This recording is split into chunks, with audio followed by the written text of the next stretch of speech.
Hello, my name is Joel Bergman. I am an activist in Montreal, Quebec with La Riposte Socialist, Socialist Fightback. And I am here to talk to you today about what's happening in Quebec with regards to COVID-19. Well, you may have seen in the news that Quebec is a hotspot for COVID-19. Over 2,100 deaths, over 30,000 cases, over 60% of all cases and deaths related to COVID-19 are in Quebec. And now the Premier, François Legault, is moving to reopen the economy and send kids back to school, back to class. And many people are probably scratching their heads. Why is this happening? In the place with the biggest problem is the first to actually reopen the economy. In order to understand this, you really got to go back to when this all started, when the pandemic really hit Canada and Quebec in early mid-March. François Legault actually acted quickly. He was holding daily press conferences, reassuring the population, telling everyone to stay inside and respect the orders from the government. But other than that, he did very little, actually. but he was so good at reassuring people, and there was this mantra of we're all in it together, we're all in it together, we ought to be united to fight the virus, that there was very little criticism of Legault. Even the left-wing party, Quebec Solidaire, actually united with the government, said full collaboration, now's not the time to score political points, we're all on the same team, and rallied behind the government. But meanwhile, what was going on? Well, if you talk to any worker on the ground, especially workers in the healthcare system, any nurse, any attendant in long-term care homes, any frontline healthcare worker, they would tell you there was a disaster waiting to happen. And now we see the results of this. That for 20, 30 years, capitalist governments, the Parti Québécois, liberals, had been privatizing and cutting away at the healthcare system. This had been a general mantra for a long time, that we need to be more competitive on the global market. So we need to cut the healthcare system down. We need to lower the amount of money, state money going towards it, and lower corporate tax rates to be competitive on the global market, on the capitalist market. And this has led to a woefully unprepared healthcare system. It's absolutely disgusting what these people have done, Legault included, who participated in, he was an old PQ minister. He was actually Minister of Health for a bit. He would participate in the Lucien Bouchard government that implemented massive cuts to the healthcare system.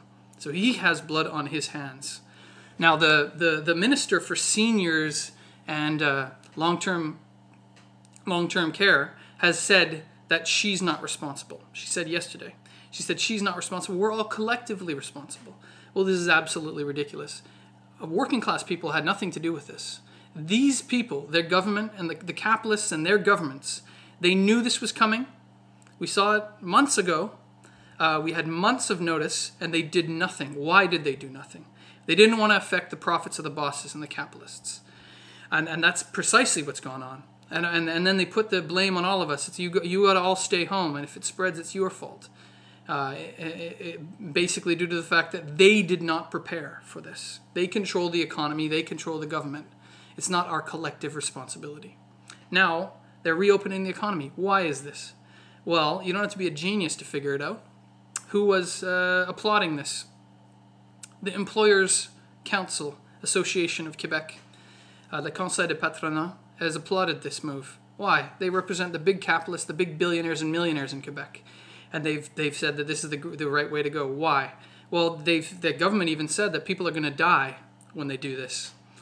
Basically what they're saying is they will sacrifice workers. They're prepared to sacrifice our lives, working class lives, on the altar of capitalist profits.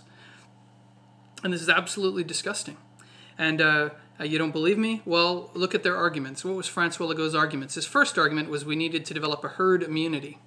This is what Boris Johnson was saying in the UK, that 60% of the population needs to catch the virus. And he said, start with young people, François Legault said, because young people are least likely to die from this thing.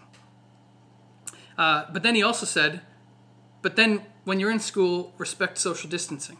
So what is it? Catch the virus or don't catch the virus? But then his wrist was slapped by the scientific community that said that this is ridiculous. And then he said, okay, no, it's not because of herd immunity. It's because of, for the health of the kids, for them to go to school and get out of the house. And he's basically what he's doing, he's making up arguments to open the economy, for his big capitalist friends so they can risk working class lives for corporate profit. This is absolutely disgusting. We are not all in this together, very clearly. Those people can still sit in their big mansions in Westmount or in Outremont. And working class people have to be forced to go to work to make profits for the boss. Now, what do Marxists say about this? Well, we say that no return to work unless the workers say so. That the workers are the ones who are risking their lives, and the workers are the ones who know whether or not the workplace is safe. Now, the education minister rejected the teachers' unions' demand for saying that they wouldn't return to work unless there was protective equipment. So this shows, again, the government does not care about the lives of working class people. Now, we say no return to work without the workers agreeing. And this is what socialism is all about. We stand for workers' democracy. We don't. This society, this capitalist society, is disgusting.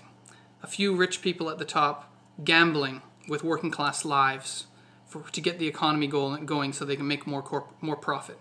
Well, we stand for socialist revolution, for working class people controlling production, controlling our workplaces, making decisions of what is to be done to not only fight COVID-19, but to build a better world and a socialist world. And I hope that you, if you agree with us, you join us to help spread this message and build a new society, a socialist society. Thank you.